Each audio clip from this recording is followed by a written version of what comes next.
तो आज मैं बात करूंगी अपनी कहानी के उस हिस्से के बारे में जिसमें मैंने कलिमा कबूल किया, खुद के लिए, पब्लिकली, ताकि मुझे कोई शर्मिंदगी नहीं रही इसके बाद कि कोई मुझे मुसलमान कहता।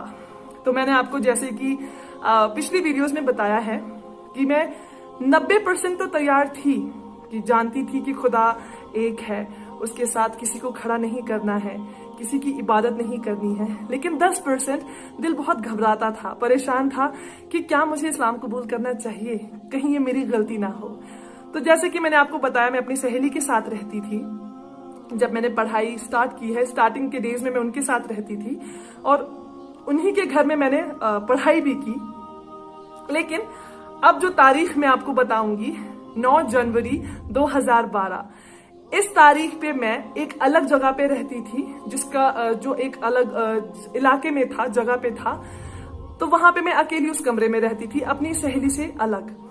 तो अब क्या हुआ कि जिस फ्लैट में मैं रहती थी उसमें 5 मरलों का, वो 5 फ्लोर्स का जिसे हम कहते हैं, फ्लैट था। 5वें फ्लोर पे, टॉप फ्लोर पे मैं थी।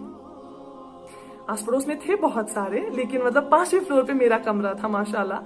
तो 4th, जो चौथा फ्लोर था, वहां पे एक फैमिली रहती थी जो कि मिस्र से आए थे, जिसे आप अंग्रेजी में इजिप्ट कहते हैं। शौहर, बीवी और उनकी एक छोटी सी बच्ची थी, कुछ महीनों की बच्ची थी वो। तो वो मिस्र से आए हुए थे और 10 जनवरी 2012 को वो वापस जा रहे थे मिस्र, हमेशा हमेशा के लिए।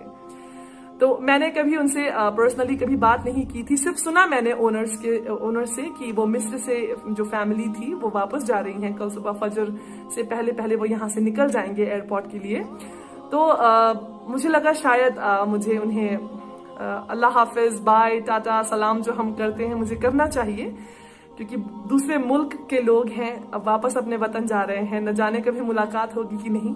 तो मैं उनके फ्लैट पे गई एक्चुअली, उनसे मिलने के लिए, खास तौर पे उनकी बीवी को मिलने के लिए। तो जो भाई साहब थे वहां पे, उनका नाम था हसन। तो माशाल्लाह उनसे मुलाकात वगैरह की। तो अब मैं निकलने वाली ही थी उनके ही फ्लैट से वापस अपने फ्लैट की तरफ, कि जो हसन भाई साहब थे उन्होंने मुझे रोका, पीछे से मुझे आवाज दी कि एक्सक्यूज मी, मैं आपसे कुछ सवालात करना चाहता हूं, अगर आपको एतराज ना हो तो मैंने उनसे कहा जी कोई बात नहीं, आप पूछिए जो आप पूछना चाहते हैं। लेकिन दिल को एहसास था कि ये मुझसे कुछ इस्लाम के रिलेटेड ही बात करेंगे। तो अब माशाल्लाह क्या हुआ कि उन्होंने मुझसे कहा कि आप क्या मुसलमान हैं, क्योंकि जो आपकी ड्रेसिंग मैंने देखी है, आप सर तो कवर करती हैं लेकिन आप वेस्टर्न ड्रेसेस पहनती हैं, तो आप वाकई मुसलमान हैं सच में, या फिर कोशिश कर रही हैं इस्लाम के फोल्ड में आने की। तो मैंने उनसे कहा नहीं, मैं मुसलमान नहीं हूँ, मैं सिर्फ पढ़ाई कर रही हूँ इस्लाम के बारे में, तो अभी पूरी नहीं हुई है, तो इसीलिए मैंने इस्लाम कबूल भी नहीं किया। तो उन्होंने मुझे बोला क्या इरादा है कि आप इस्लाम कब कबूल करेंगी। मैंने बोला मैं इस वक्त MBA कर रही हूँ, एक बार MBA खत्म हो जाए तो इंशाल्लाह मैं इस्लाम कबूल कर लूंगी। तो बोला फिर आपके माँ बाप की जिम्मेदारियां भी होंगी, कि आपके माँ बाप ने इतना किया है आपके लिए, तो आप भी उनके लिए कुछ कमाएं, उन्हें भी कुछ कमा कर दें, उनके लिए कुछ करें आप।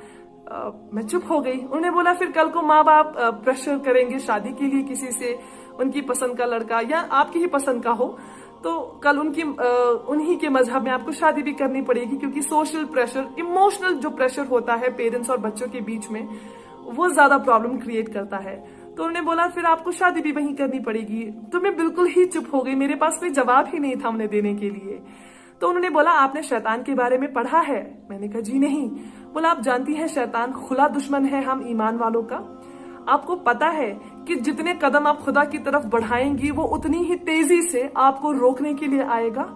मैं बहुत हैरान, बहुत परेशान कि ये क्या बोल रहे हैं भैया। मतलब मैंने सुना तो है कि शैतान है जो बहुत कोशिश करता है कि भटका सके, लेकिन ऐसा कुछ वाकई हो सकता है मेरे साथ।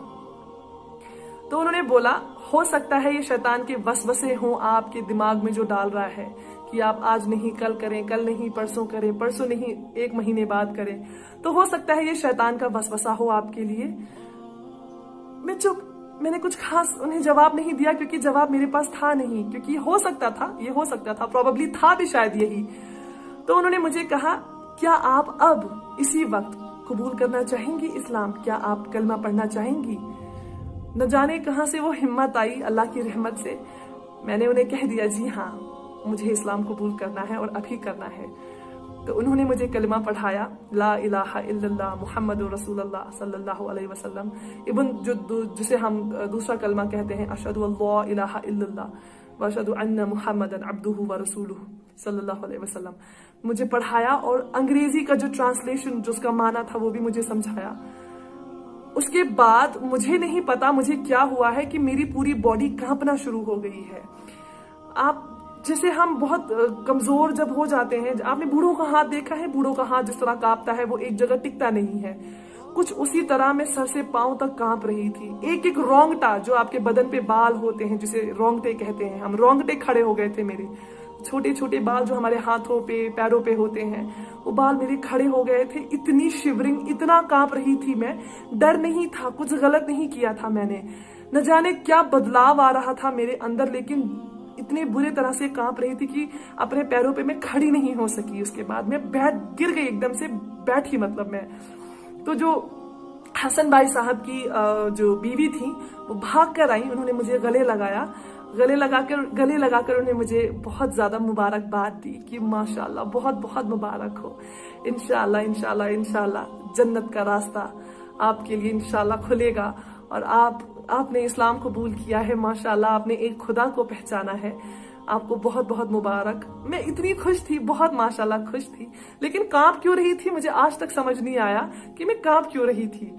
और उसके बाद मैं अपने रूम में चली गई वापस। तो फिर लगा कि नहीं, अब मैं एक मुसलमान हूँ, पाक साफ, तो जैसा खुदा ने वादा किया है कि जो इंसान इस्लाम कबूल करता है, जो इंसान दीन को कबूल करता है, सही दीन को, सच्चे दीन को कबूल करता है, इंशाअल्लाह वो इस तरह होता है कि जैसे छोटा बच्चा पैदा जब होता है बिल्कुल पाक साफ, वैसा।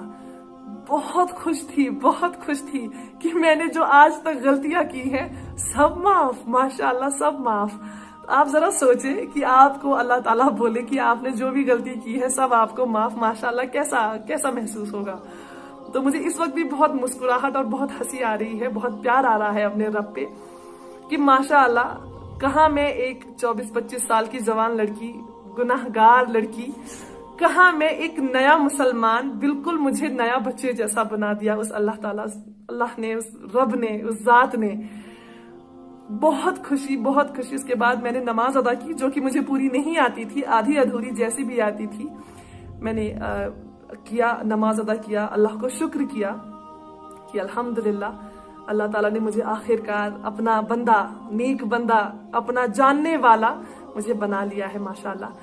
तो उसके बाद इस्लाम तो मैंने कबूल किया माशाल्लाह, लेकिन इसके बाद जो मेरी जिंदगी में बदलाव आए, सख्तियां जो मेरे अंदर आई, या मेरी जिंदगी में जो सख्तियां आई, और खुदा ने किस तरह से मेरी मदद की।